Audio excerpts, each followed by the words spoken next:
Morning. I want to take this time out to thank those who sent me emails about my previous video, the pain we have caused one another. And these were from Black men as well as Black women.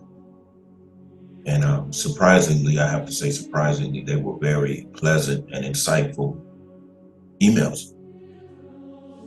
And one of the brothers who I can't mention his name, even though I'm pretty certain he wouldn't mind that I mention his name, but I can't go by what I think someone would mind or not mind. I would just say he had said in his video that he admires my courage of being very transparent, out and open about my past, of my abusive of Black women, even though the Black women who I had associated myself with had said that they didn't feel as though they were being abused at all. And he was saying that it opened up his eyes of the abuse that he had no idea that his activity in the past had that type of effect on the women that he was had dealt with. But I was telling him in the email that courage itself is just a coat that we wear to cover our fears. And so in meditation, when that was shown to me of what courage really is but a dual component in regards to the fear entity, I chose to diminish the whole courage factor. And in the same movement, I tried my hardest, I would say, to diminish the entity of fear. However, fear exists in a whole lot of areas that we don't realize fear exists. It exists in a whole lot of areas, but I don't want to get into that right now. But I was asked by one of the sisters to elaborate a little bit more on my times of when I wasn't able to see. I was able to see my sons, but she said what had caught her attention was a statement that I said that derived from a Black woman that was told to me by way of another Black man, that if you want to kill a Black man, just call the police. She wanted me to elaborate on that because she brought out a very profound point in her email. She said, because obviously in your belief in that regarding that statement, that is what prevented me from going ahead and trying to see my sons anyway. It was the fear factor. And I was telling her that fear factor is a reality when it comes to Black men in this country. And so I recall one morning I was driving to work and I was driving down the street called Cheyenne out here in Las Vegas. And it was a very cold morning. And it was raining because we were going into the wintertime. And so I worked the early morning shift. and my shift started at 4 a.m. And by my like being at work at least an hour early before I get started, I recall that I was driving down Cheyenne, and it was at least 2:34 a.m. and it was dark, it was cold, and it was raining. And I'm driving in my car, I had my heat on and everything, and I'm driving up Cheyenne. And I thought about my sons. Are my sons warm? You know, are they okay? You know, and by my uncertainty, if my sons were in a warm place, I turned my heat off in my car. And that wasn't to assert that I knew that my sons were cold someplace, and not to discredit their mother or anything, but this is just a man who was grieving and curious if his sons were okay. So that's not to say that my son's mother was irresponsible and she didn't have any electricity, because that wasn't the case at all. You're just dealing with a man who loves his sons and misses his sons and felt totally betrayed and neglected because he's always been a good father. You know, and I was at the time still paying child support, you know, because this was back in 2002. And I didn't get done paying my child support until 2012. And so when you are in that type of position, and when you are a man who loves his children as much as I do, and you're steady trying to go on with your life, you have those kind of thoughts in your head. And so as I was driving,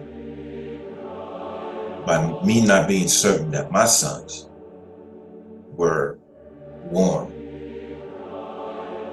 I felt to myself, I don't know if my sons are comfortable, so I refuse to be comfortable. So I turned my heat off in my car, and I suffered being cold while I was going to work. I bring that up because, as I said before, I love the fact that the sister brought that up. I'm going through that because not only because she asked me to elaborate on that, but I'm glad that she brought that up because, as I mentioned before, we have done a lot of harm to one another. And in our community, we've hurt one another tremendously, especially through the usage of our children in regards to how Black women hurt Black men by interfering and sabotaging the relationship that we have with our children, whether it be sons or daughters. Now, the same as I was when I was caught up in my pains, when I was sleeping with all of those women, Black women who are caught up in their pain and in their disappointments, because of that, they use what we love the most in this world against us. And it's always going to be the Black man's children. Always going to be that. So that makes you wonder, does this Black woman do that deliberately on her and on her own regarding her mindset? and I'm asserting her in her right mind. From my experience, I've never seen any black woman hold any black man children from them within their right mind. Excuse me. With that being said, black women react like that because of their pain. And the only way that they know that they can get back at black men is through their children. So it's a reaction from how we've hurt one another. That's my point. But all at the same time, I made some videos a while back that says, titled, "There can be no forgiveness without resolve." Which means the only way that people can get past the hurt that they've done one another, you have to resolve your differences. And the only way that you can resolve your differences is if you both humble yourselves and be willing to communicate how the breakup affected one another. Now, there's only two results that's going to come out of that. You're either going to resolve your differences and put the family back together, or you're going to resolve your differences and the effects are going to be, we will remain being not together, but we have to cultivate an intelligent relationship between the two of us so that it won't affect these babies. So that when they grow up, we both won't be guilty of creating monsters because of our dysfunctional relationship between one another. I'm so happy this sister brought that up, because what happened when we broke up, it was a terrible breakup. It was really terrible. And despite what happened with her sleeping around with other people, I still thought of my sons, because due to the fact that I came up in Chicago inside of a family that had off and on dysfunctions, I wanted to, in time, have my own family. Because due to the fact that I recognized the dysfunctions in my family while coming up in Chicago, I always said that I would do it differently.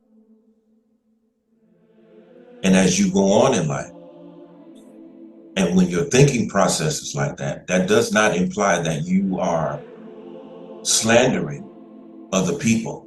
It's an ever-going journey of learning, maturing, morally comparing, getting yourself ready to do it better and more effectively. So this life journey is, in fact, a journey of growth and development, so that one will be able to understand who and what they are inwardly. So each day that we live, and each moment that we live, is always an observation of self. And that observation of self is to determine how the environment has affected us. And our objective of what we would like to manifest through our actions in terms of having the, I would say, proper family unit in regards to what we've learned in our past in terms of what is effective and what is not effective. You know, Brother Bruce Lee had said, absorb that which is useful and discard what is useless, and come into what is good for oneself. And by me being an admirer of Bruce Lee, I kept those principles with me, and I applied those principles to my life.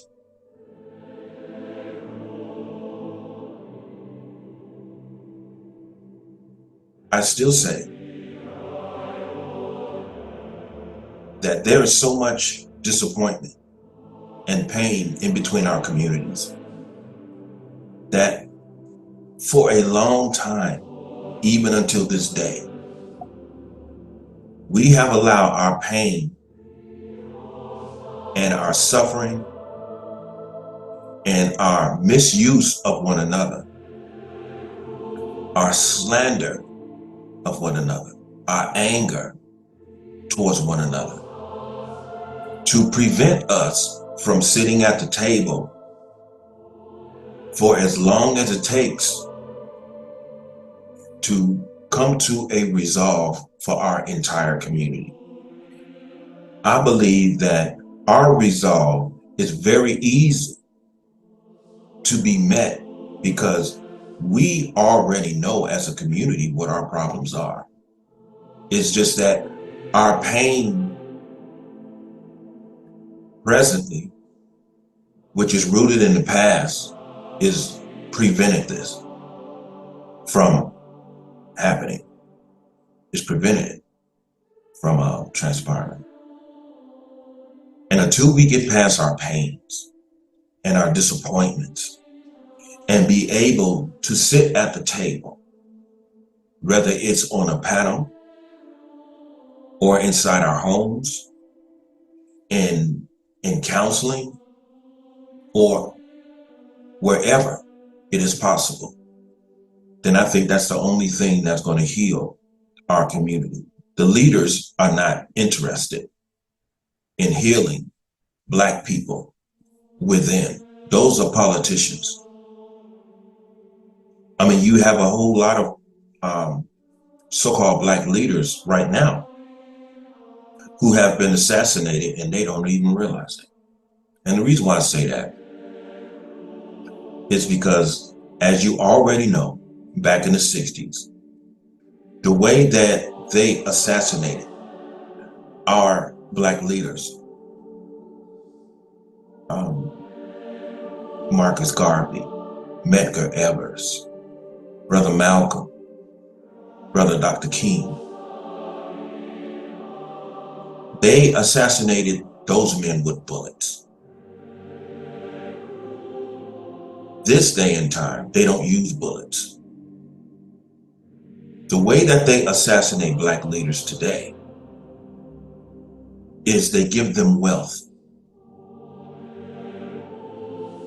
There's a passage in the Quran that I have to paraphrase, but it speaks in reference to the enemy saying, let us give them a position unto like ourselves. And see, and that is what I'm saying. A lot of Black leaders have been assassinated already, and they're walking around here on this earth right now. and I'm leading to something. And what is meant by that is that this government will manipulate these men, or some of these men are not, they don't really have to be manipulated. They will make deals with the government, and the government will make deals with them. Look, we'll give you so much money every month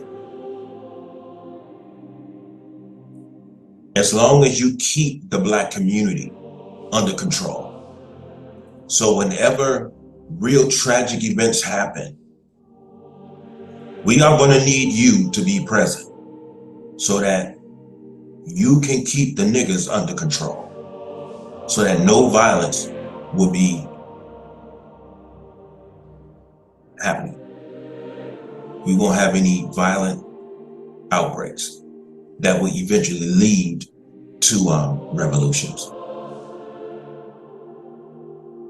So once you make these so-called leaders rich, in time, they are going to want to move out and away from the Black community, because the amount of money that they give them influences that. So they move out of the Black community and nearer, if not inside, the white community. And in time, simply because they're out of the community, they go through a series of psychological and emotional detachment because of the physical detachment by way of the influence of the money given to them.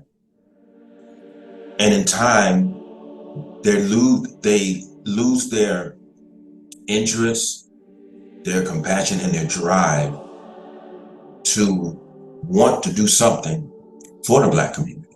And when it's like that, they become inaccessible. And when they become inaccessible, it means they're dead. The same as Brother Malcolm and all the rest of the leaders that I just mentioned. They're inaccessible right now because they're physically dead. But these leaders, so-called leaders walking around right now, the reason why they are inaccessible is because the government has been paying them money for all of these years by giving them a lifestyle nearer to them. Back in the day, when Brother Malcolm was out there, you would see Brother Malcolm on television the night before in a debate. Okay? You would see how Brother Malcolm was winning the debate. You know, his brilliant mind was giving everybody insight, including the white people, was giving them insight. You wake up the next morning, you look across the street, Brother Malcolm's out there cutting his grass. You was able to walk up to Brother Malcolm and shake his hand. Hey, Brother Malcolm, I really enjoyed the interview that you were on last night. Thank you. I really enjoyed it. You would have a little conversation with Brother Malcolm while you're on your way to work. You was able to shake Brother Malcolm's hand because Brother Malcolm was accessible.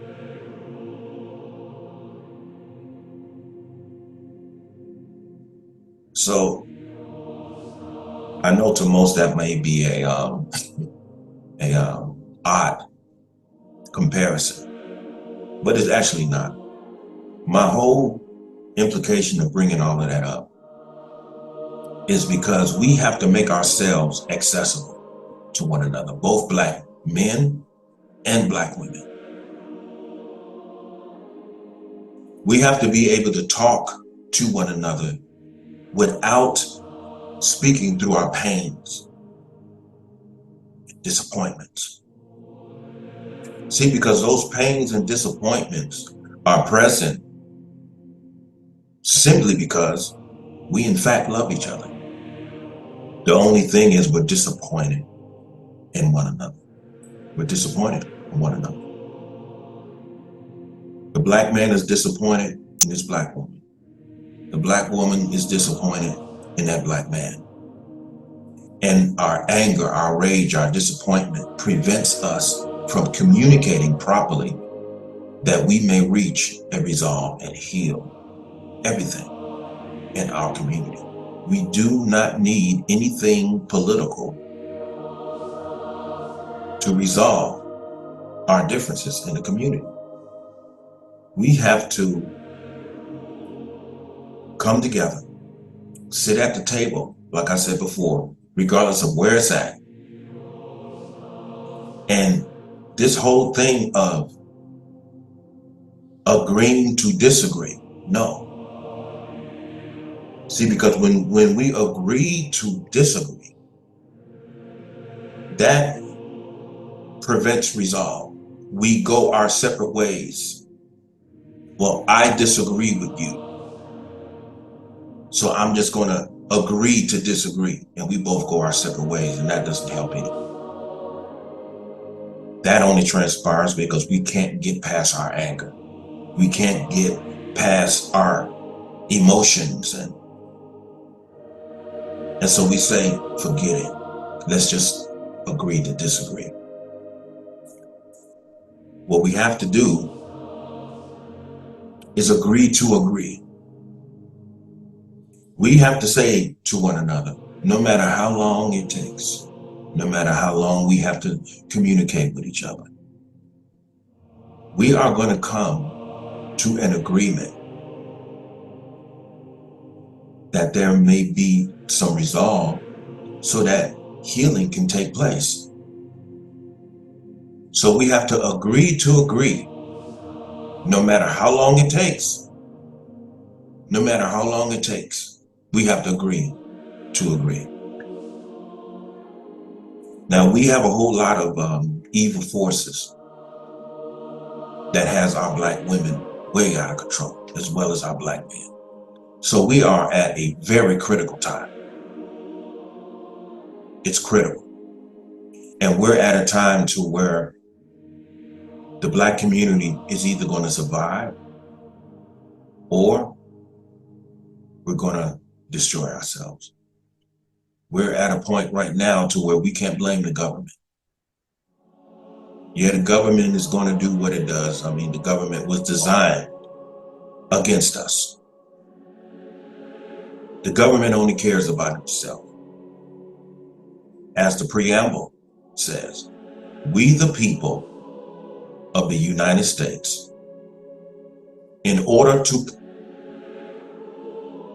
hold on, it says, we the people of the United States, in order to form a perfect union, to establish justice and ensure domestic tranquility, provide for the common defense, which is taxes, promote the general welfare, taxes, and ensure domestic tranquility to ourselves and our prosperity, we ordain, white people, and establish this Constitution for the United States of America.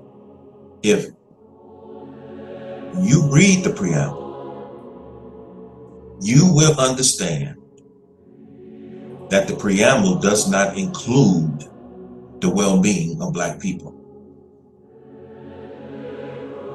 We the people of the United States, in order to form a more perfect union, to establish justice and ensure domestic tranquility, provide for the common defense, military, promote the general welfare, national security, and ensure domestic tranquility, national security, to ourselves and our prosperity, white people. We ordain and establish this Constitution for the United States of America. Look it up and read it yourself. I ask black men and black women, look that up and understand that even though Dr. King and other civil rights leaders risked their lives and died, that we may be included in this system, This system was not designed for our well-being. So where did that leave us? That leaves us responsible for ourselves. And with that being said, that raises a very big red flag, considering the condition that we are in this day. This is why I say we are living in a very critical time for the Black community. We either going to get it together or we all going to perish. I thank that sister for bringing that up.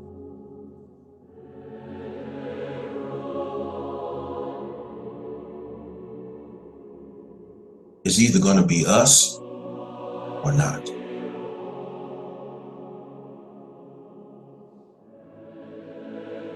And this may sound like a racist statement, but I'm just going to tell you what you already know. The Black community doesn't care about our welfare.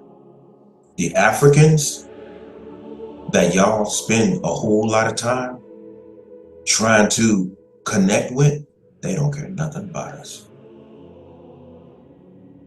The so-called African American, which a whole lot of us are finding out, and a lot of us are not even from Africa.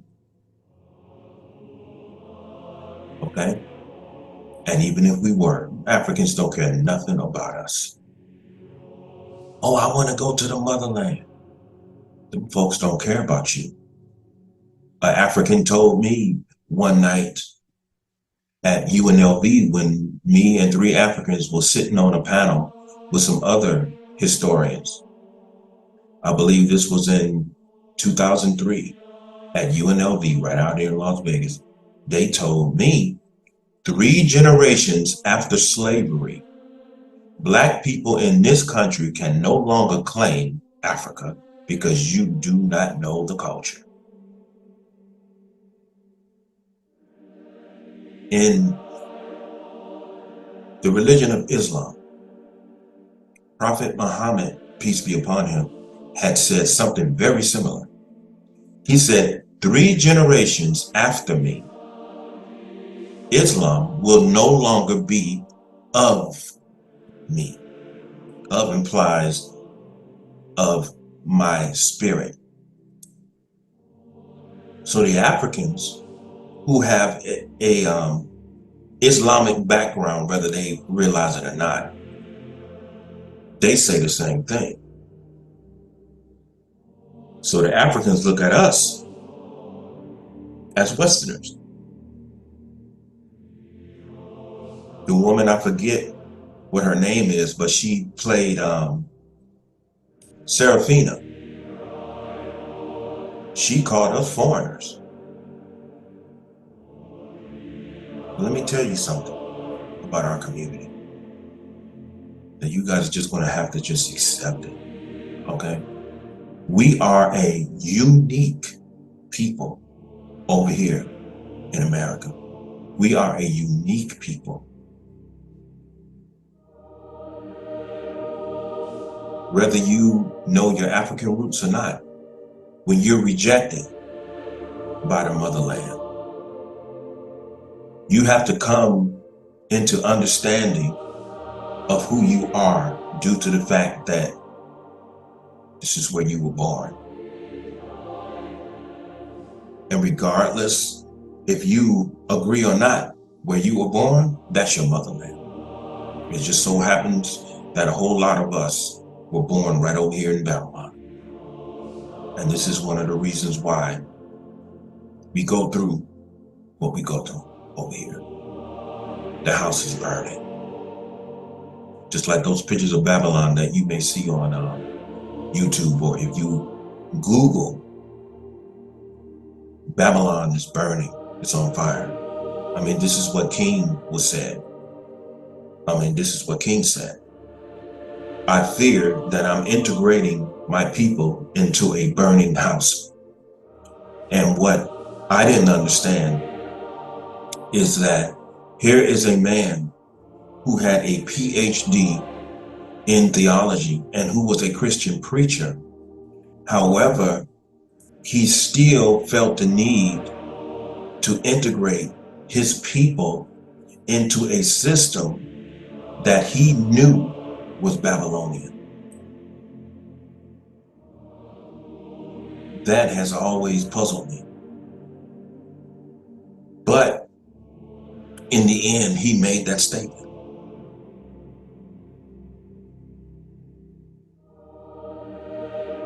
We are a unique people. And what has happened to us is that the moral principles that our elders over here in this country taught us, and I'm 60 years old, so I know, in time, we compromise those principles. Going to the club, drugs, alcohol, clubs, sleeping with one another, making children all over the place, keeping our children from their fathers, causing each other all of this pain. And then it's put into the music with a beat behind it, causing a moral decay to both Black men and women. And then children are born out of that. And you wonder why the children are corrupted this day.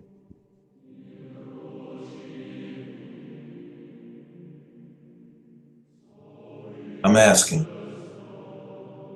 and I don't consider myself a leader. I don't consider myself anyone. But I do know one thing.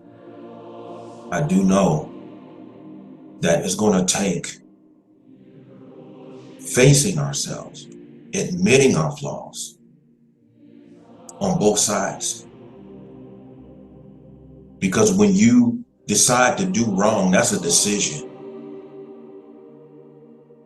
And when you do wrong, you know the effects of it because your intention is to hurt one another, whether you Black man or Black woman. When I woke up and I realized how much damage I was doing to those women, I had to stop it because some young brothers was observing me. So I was in the process of creating two monsters and I didn't even know it. And a lot of people say, why are you worried about them? Those are not your sons. Every young man in this community is my son. Yes, I have two biological sons. But Black man, we need to become responsible for every young Black man in this community. We have to get back to seeing things the same way the village saw it. I grew up in a neighborhood titled Chatham Village. And it was indeed a village. And everyone took care of one another's children. I remember my next door neighbor, her name was Miss Medley. Miss Medley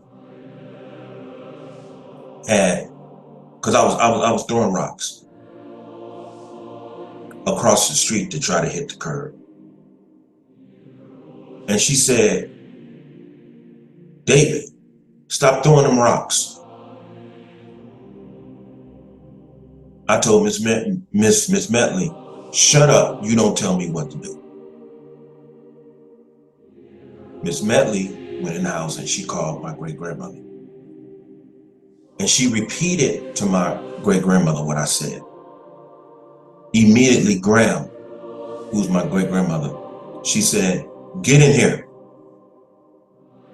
So when I went in there, after she whooped my ass deservingly, she told me, I taught you better. You know Miss Medley, you love Miss Medley. So you treat Miss Medley and you talk to Miss Medley like you love her. She said, Don't lose yourself. The very next day, Graham comes to my room. She wakes me up. She said, "Get up. You're going to be spending the day with Miss Medley." And I'm like, "I'm going to be spending the day with Miss Medley?" She said, "Yeah, you're going to be spending the whole day with her."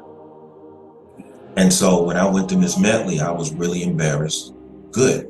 Embarrassment is a good thing, because embarrassment contains shame in it. And shame is a let me tell you something. Shame is a beautiful thing, because it has an instant um, resolve in it, and it humbles you all at the same time. When I came in Miss Medley's house, she gave me a big hug. She kissed me on the cheek. She said, "You hungry?" And I'm like, "No." And I immediately said, "Miss Medley, I'm sorry about yesterday." She said, "Boy, I'm forgiving you for that." She gave me a big hug. She said, "Come on, let's go in my backyard, clean up my backyard." And so when I was back there helping her clean up her backyard, Miss Medley started planting some flowers. And she was telling me how to plant flowers and everything. And she was telling me, she said, "You know what, David? Flowers are like life." She said, "You plant the seed, you struggle through the soil after you're first germinated, and then the seed is germinated, and then the seed takes root, and the root gains strength, and it struggles to the surface." And she said, when the flower breaks from the surface, she said the flower does like this. It struggles because it's in pain. It struggles. She said, and then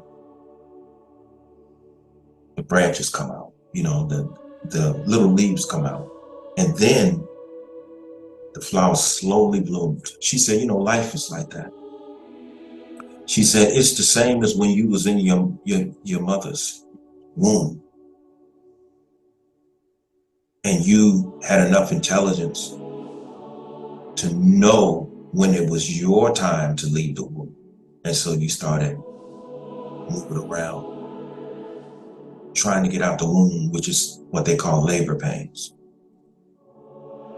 She said, life is like that. She said, you're going to struggle. She said, but it's a part-time thing. It's a part-time thing. I bring all of that up because even though we're going through a critical time as a community, this does not have to be forever. This does not have to, this dysfunction that's between Black men and Black women, it does not have to cultivate into another contaminated culture. We can end this right now. We can end this right now. But we have to sit and get back to communicating with one another, because it's very important. Communication determines our survival. Communication determines our love for one another. We have to agree to agree, and agreeing to agree takes love. And when there's love there, there's interest of listening to one another. Love wants to listen to one another because love wants you want to be able to understand one another. That takes love. Love is the root of our survival. It's love. It's not solely conflict all the time. Oh, we need our women to submit to us. We need to submit to one another first by way of being willing to communicate with one another. and that takes love. But what's happening in our community right now is critical, because what we're doing to one another and what Black women are doing to our children after they've done it to us, it's critical. And so once we get past our pains and our disappointments and all of those things, only then can we reach a resolve and rebuild our community. Or how about building a new community? Because I don't deal with recycle. I understand why Yeshua said a man must be born again, not reborn. No, we want nothing of the former selves. We want nothing of the filthy culture that we're caught up in right now. Let's just start anew. But the struggle of starting anew is based upon our love and our effort to sit and listen to one another without all the loud talk, without all of the insults, without all of the slander, because that derives from our disappointment of one another. It derives from our rage and madness of one another. And even the root of that is disappointment. And even the root of that disappointment is because there's love there. And we expect better from one another because we know that things could be better. So with all of this being said, and I want to thank the sisters and the brothers for sending me those emails. And so I'm going to close this subject out with saying that we are a unique people and we are on our own. And if we don't band together to save ourselves, no one else will. With that being said, everyone stay human. Peace.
When I woke up and I realized how much damage I was doing to those women,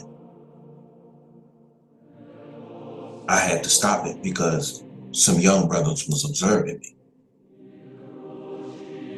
So I was in the process of creating two monsters and I didn't even know it. And a lot of people say, why are you worried about them? Those are not your sons. Every young man in this community is my son. Yes, I have two biological sons. But black man, we need to become responsible for every young black man in this community. We have to get back to seeing things the same way the village saw it. I grew up in a neighborhood titled Chatham Village. And it was indeed a village. And everyone took care of one another's children. I remember my next door neighbor, her name was Miss Medley. Miss Medley had, because I was throwing rocks across the street to try to hit the curb. And she said, David, stop throwing them rocks. I told Miss Medley, shut up, you don't tell me what to do. Miss Medley went in the house and she called my great-grandmother. And she repeated to my great-grandmother what I said. Immediately, Graham, who's my great-grandmother, she said, get in here. So when I went in there, after she whooped my ass deservingly, she told me, I taught you better. You know Miss Medley, you love Miss Medley. So you treat Miss Medley and you talk to Miss Medley like you love her. She said, don't lose yourself. The very next day, Graham comes to my room. She wakes me up. She said, get up. You're going to be spending the day with Miss Medley. And I'm like, I'm going to be spending the day with Miss Medley. She said, yeah, you're going to be spending the whole day with her.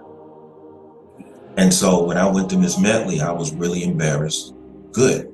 Embarrassment is a good thing because embarrassment contains shame in it. And shame is a let me tell you something. Shame is a beautiful thing because it has an instant resolve in it, and it humbles you all at the same time. When I came in Miss Medley's house, she gave me a big hug. She kissed me on the cheek. She said, you hungry? And I'm like, no. And I immediately said, Miss Medley, I'm sorry about yesterday. She said, boy, I'm forgiving you for that. She gave me a big hug. She said, come on, let's go in my backyard, clean up my backyard. And so when I was back there helping her clean up her backyard, Miss Medley started planting some flowers. And she was telling me how to plant flowers and everything. And she was telling me, she said, you know what, David, flowers are like life.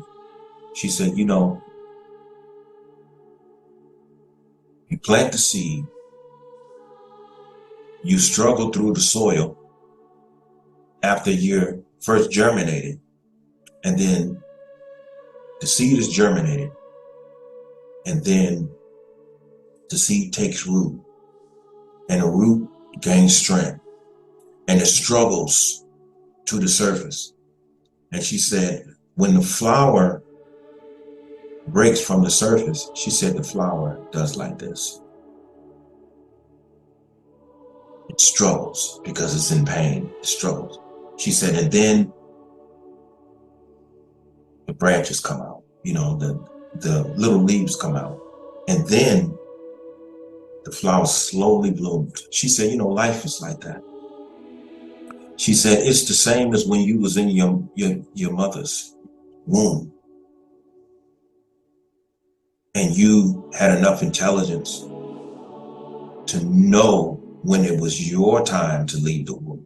And so you started moving around, trying to get out the womb, which is what they call labor pains. She said, life is like that. She said, you're going to struggle. She said, but it's a part-time thing. It's a part-time thing. I bring all of that up because even though we're going through a critical time as a community, this does not have to be forever. This does not have to, this dysfunction that's between Black men and Black women, it does not have to cultivate into another contaminated culture. We can end this right now. We can end this right now. But we have to sit and get back to communicating with one another because that's very important. Communication determines our survival. Communication determines our love for one another.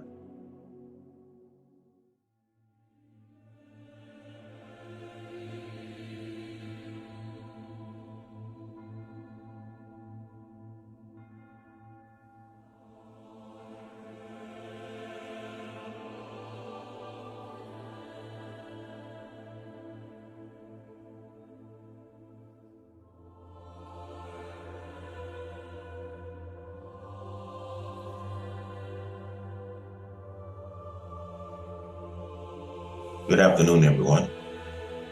I wanted to thank everyone who took the time of observing my previous video. But I want to get back to the subject of us remembering the whole principles of the village. But you know, unfortunately, we have about 2.5 generations of people in our community who have no idea what the village is, because the whole village principle started to die from the mid-70s going into the early 80s. And so that's one of the reasons why, our community is in the shape that it is in morally. You know, as I said before, I come up in a place on the south side of Chicago. It was called Chatham Village.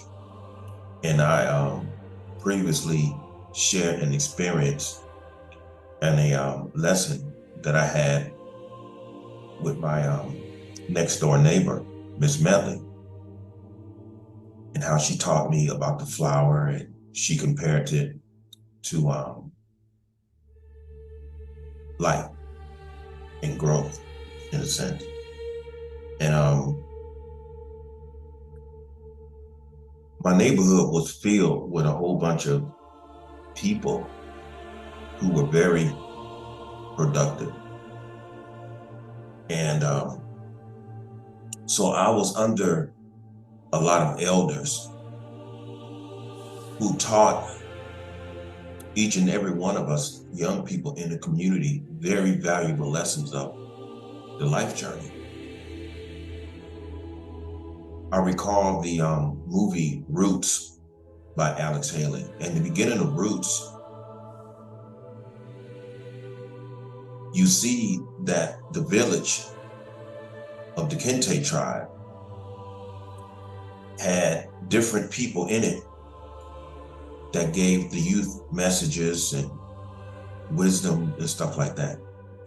You can compare those to the elders, you know, and I was just surrounded by a whole lot of people that gave me a whole lot of good life lessons. And the majority of the times, you don't really have to do anything bad for them to open up your eyes to what they feel as though you shouldn't do, because it could grow into a habit, and not only physically, but mentally and morally. I recall a time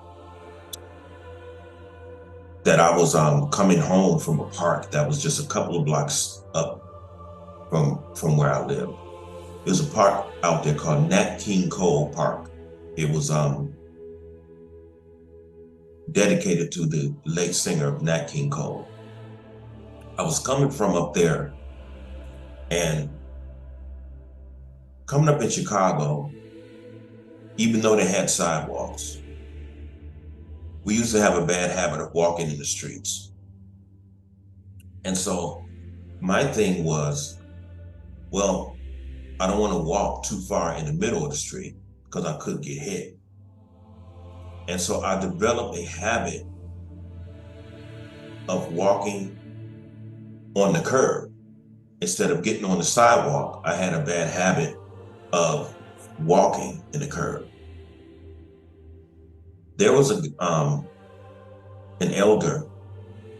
I don't remember his first name, but his last name was Few, F-E-W. And he lived right across the street from us in an area we used to call the Circle. And I knew his daughters, Deborah Few and Sherelle Few. One day, I was walking in the curb. Mr. Few, he rose up in his brown Buick, and people in the community knew me as DA for David Anthony.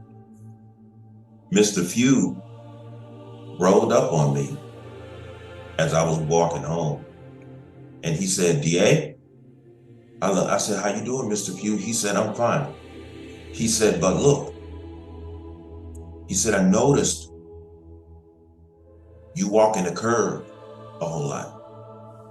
And I'm looking at him, I was curious. I said, yes. He said, look, I don't ever want to see you walking in the curb ever again. He said, I want you to walk on the sidewalk. He said, the curb is for losers. And I'm like, what is he talking about? He said, walking in the curb is not productive. He said, it's non-productive. He said, it's more productive to walk where you should walk, on the sidewalk. Stay out of the curbs. He said, you're bigger than the curbs. I don't ever want to see you walking in the curb again. He said, because you're bigger than that. You're better than that. I said, yes, sir. And he drove off. Now, at that time, did I really understand what he was talking about? I didn't, because I was too young to understand the perception, and the moral symbolic meaning of that. But as I got older, and I heard discussions of people, you come from the gutter. Come from the gutter. Okay, what's the gutter? Is it a neighborhood? Is it equivalent to what is called the ghetto? I thought it was equivalent to the ghetto. But then as I got older, what is it that creates the ghetto? Does the government build ghettos? No. What creates the ghetto is the mentality of the people who live within that area. That's what creates the ghetto. People who are low on moral standards. And so when you're low on moral standards, you create an environment that is immoral. And when the environment is immoral and everyone act upon those lower moral standards, you create an environment and therefore a community and therefore a neighborhood that acts upon the principles of immorality. So basically he was telling me, you're better than that. He said, I don't ever want to see you walking in the curb ever again. He said, be productive, walk on the sidewalk. He said, walk where you are supposed to walk. So I have people in my life that taught me a whole lot of moral standards. And Mr. Few, from my knowledge, still lives. That was a beautiful lesson. See, he planted a seed, the same as my grandfather used to plant seeds in me. Miss Bentley talked about planting a seed in rich soil, fertile soil, so that when it's time to move forward and you walk into an experience to where you're observing something or something transpires in which gets your attention and affects you in a way to where your mind, the seed that they planted in your mind, germinates. And then all of a sudden, it takes root. So that's perception. And then you like, oh, so this is what Miss Bentley was telling me. This is what Mr. Few was telling me. And as you move forward, like she said, it takes root and it grows and it struggles through the soil. But as it struggles, the branch gets stronger and it gets more intelligent because it's on its way to the surface. Now, how would this thing know that there's freedom above it? It has a intelligence that is natural. It recognizes its environment. And so it grows because it knows that it's supposed to be free. And so once it breaks through the soil, then it comes out of the soil like this. The leaves come out. It keeps growing. It keeps growing. And then you have leaves like this. And some, the leaves are closed like this. And then the essence starts coming and the leaves break apart like that. And they tremble. And the vitality of the flower slowly comes out and it blooms and it welcomes itself to the world. I understood that. And we as human beings are all like that. But our community have gotten to the point to where those lessons of morality are becoming very limited. And this present culture that we in this day is very detrimental to our future because it's destroying our present. And it's destroying our present to the degree we're not even certain if we even going to have a future. And if we do have a future, it's not going to be beneficial. So we have to get back to the principle of the village. So it's like you have some people who were raised and you have some people who were just fed and clothed. Here, eat this. Here, wear this. Now, get out my face. And that's all they know. And their teachers become the corrupted environment, as well as these contaminated entertainers, male and female, if not on their cell phones, observing a whole lot of things that they really shouldn't. It is so many destructive vices around us in this world. You have to be very wise not to get caught up and not to conform to these things that's going to influence you in such a way that you're going to feel like it's, well, this is just the way it is. And so you're just going to jump on the bandwagon and become just as corrupted as everybody else because you want to fit in. But what if what you're fitting into is not productive and it's not beneficial to you?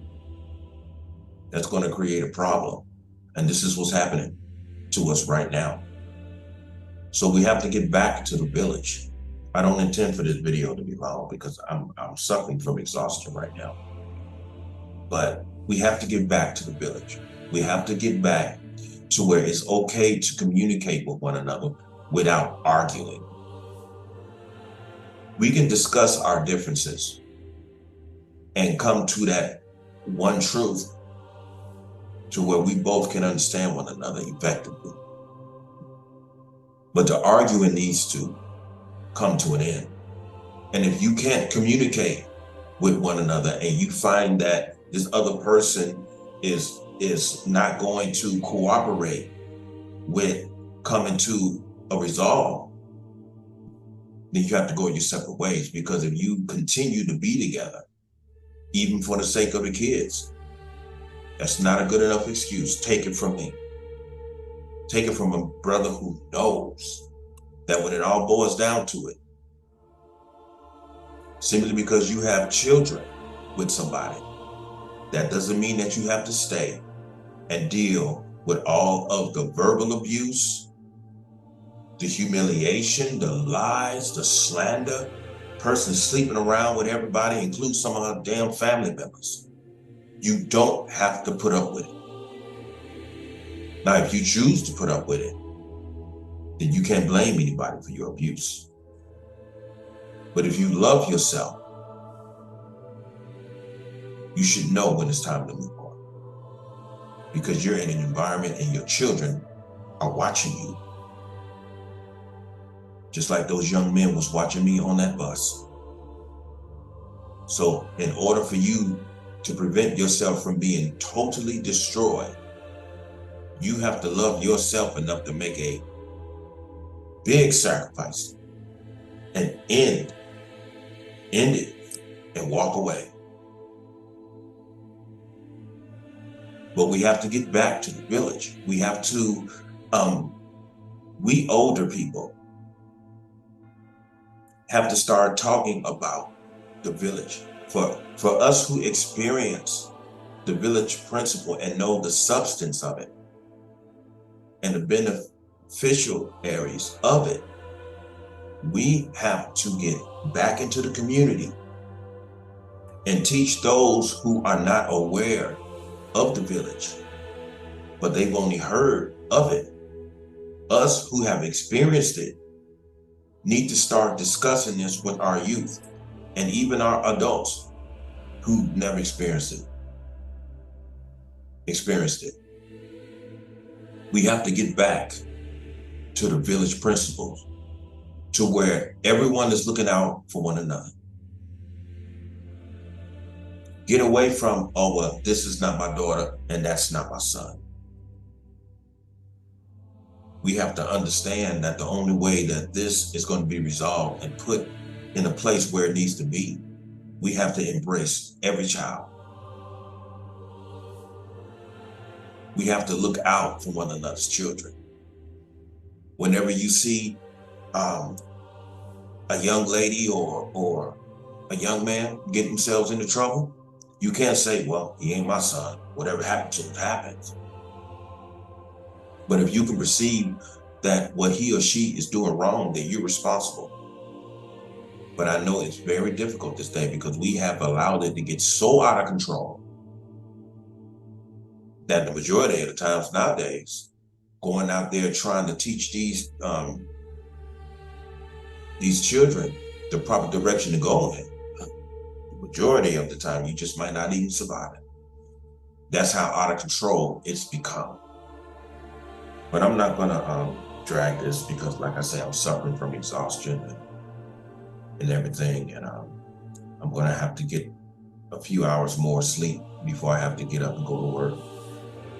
But I think I've said enough for everyone to understand exactly what I'm trying to imply. I'm just not able to really get deep into it right now because like I said, I'm tired. You know, I'm suffering from exhaustion right now.